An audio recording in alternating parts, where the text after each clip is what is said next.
బండ్ల మీద పోయేటప్పుడు ఖచ్చితంగా హెల్మెట్ పెట్టుకొని డ్రైవ్ చేయాలండి. అలాగే డ్రింక్ చేసి వెహికల్ నడపకండి. అందరు అప్రమత్తంగా ఉండండి.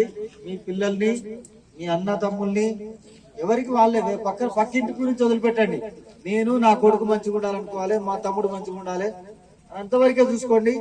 ఎవరికి వాళ్ళు మంచిగా ఉంటే అందరు దాదాపు ఏరియా అంతా మంచిగా ఉంటుంది. ఈ గంజాయి చెడ్డ పేరు ఉన్నటువంటి పెద్దమ్మ గడ్డని ఇక నుంచి అది రాకుండా చూసుకోవాలి. చూద్దామా? అట్లే ఉంటదా? చేరియాలు ఎవరిని అడిగినా కానీ పెద్దమ్మ గడ్డ దొరుకుతుంది సార్ అని చెప్తారు. మరి మీకే తెలవాలి మరి ఎందుకంత ఫేమస్ అయింది. మరి ఏడలేదు మరి అట్లా కానియకండి. మంచి పేరు తీసుకురావాలి. పెద్దమ్మ గడ్డ పోతే మంచిగా ఉంటుంది సార్, పిల్లగాళ్ళు మంచిగా ఉంటారు అని ఉండాలా కానీ చెడ్డ వ్యక్తులు ఉంటారన్న పేరు ఆవదేడికి. ఇక నుంచైనా మీరు దృష్టిలో పెట్టుకోండి. మీరు చెప్పే మాటలు చెప్పండి. ఒకవేళ మీ మాట వినకపోతే సార్ నా కొడుకు మాట వింటలేదో, నా తమ్ముడు మాట వింటలేదో వచ్చి మాకు చెప్పండి, సెట్ చేద్దాం వాళ్ళు. అంతే తప్ప వదిలిపెడితే పిచ్చోళ్ళు అయిపోతారు. వాడు ఖరాబ్ అయ్యేది కాక ఊరంతా చెడగొడతారు. ఏదైనా వ్యవసాయ పంట కనుక ఒక పత్తి చేనులో ఒక చెట్టుకు పురుగు పడితే ఏం చేస్తాం? దాన్ని పీకేయాలి, ఎమ్మటే పీకేస్తామా లేదా? లేకపోతే ఆడికైనా మందు కొట్టి దాన్ని సరి చేయాలి. లేకపోతే ఒక చెట్టు ఉన్న 2 ఎకరాల పొలం అంతా కూడా పురుగులు పడి నాశనం అయిపోతుంది. అట్లా కాకుండా చేద్దాం. పిల్లగాళ్ళు ఎవరు కూడా చెడిపోవద్దు. అందరు చదువుకునే వాళ్ళు చదువుకోవాలి, పని చేసుకునే వాళ్ళు పని చేసుకోవాలి. దానికి పెద్దోళ్ళు బాధ్యత వహించాలి, బాధ్యత చూసుకోవాలి. మనకెందుకనేది ఎవరి పరిస్థితిలో కూడా పనికిరాదు. తర్వాత అట్లే ఈ మధ్య కొద్దిగా సైబర్ క్రైమ్ ఎక్కువైతే. సైబర్ క్రైమ్ అంటే కంప్యూటర్లు, ఫోన్లు ద్వారా నేరాలు చేయటం. నేరాలు ఫోన్లు, కంప్యూటర్ల ద్వారా చేయటం. ఇంతకుముందు దొంగతనం అంటే ఇప్పుడు కూడా అయితే ఎక్కడెక్కడ ఇంట్లో ఎవరు చూసి ఆ తాళం పలక కొట్టి లోపడున్న బంగారం పైసలు ఎత్తకపోతారు. ఆ ఎత్తకపోయేటోళ్ళు కూడా ఎవరు తెలుసా? ఈ గంజాయి తాగేటోళ్ళే, గంజాయికి అలవాటు పడ్డోళ్ళే దొంగతనాలు చేస్తారు. కాకపోతే ఇప్పుడు ఏమైందంటే గంజాయి లేకుండా మంచి తెలివిగా ఉన్నోళ్ళు ఈ ఫోన్లు, కంప్యూటర్లు ఉపయోగించి నేరాలు చేస్తారు. దొంగతనాలు అందులో కూడా దొంగతనమే.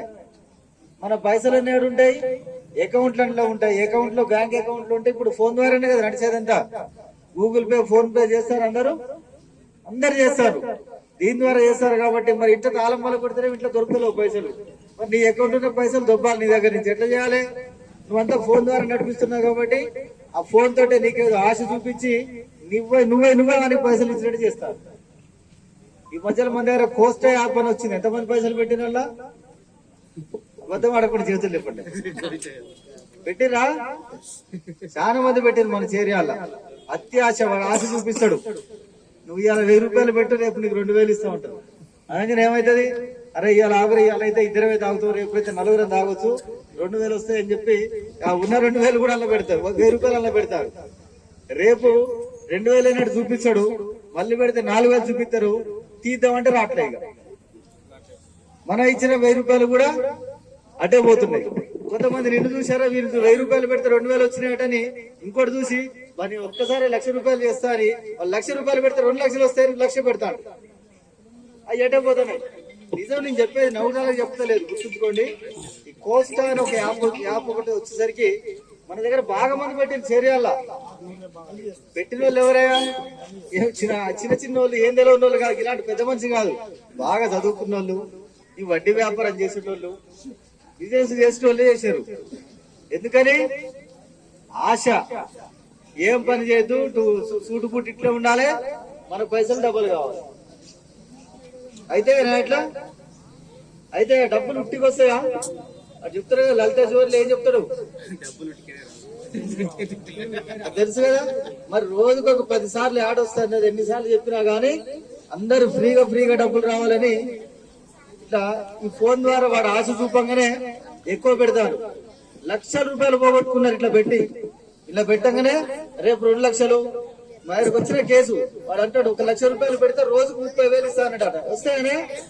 ఇక 1,00,000 రూపాయలు పెడితే రేపు 30 అట్ట 40 రోజులు 30,000 చొప్పులు వస్తాయా? ఎవరండి ఇస్తారా? 3 రూపాయలు కూడా ఎవడి నాకు తెలిసి ఇస్తారా? 30,000 చొప్పున వస్తాయని ఆశ పెట్టగానే 1,00,000 రూపాయలు పెట్టిండు. పైసలు లేకపోతే భార్య మీద ఉన్న ఏదో ఉందట, నక్లెస్ తీసుకుపోయి పక్కన పెట్టి అది తీసుకొచ్చి అందులో పెట్టిండు పైసలు. ఈ ఫోన్ ద్వారానే పెట్టేసరికి కథం వచ్చినట్టు చూపెడతాడు కానీ నాకు విత్డ్రా కావట్లేదు. తీరా 10 రోజులైనాక నేను చూపించినాయి, 1,00,000 పెడితే 10 లక్షలు చూపించినాయి, విత్డ్రా చేస్తే రావట్లేదు. ఏం చేయాలి మరి?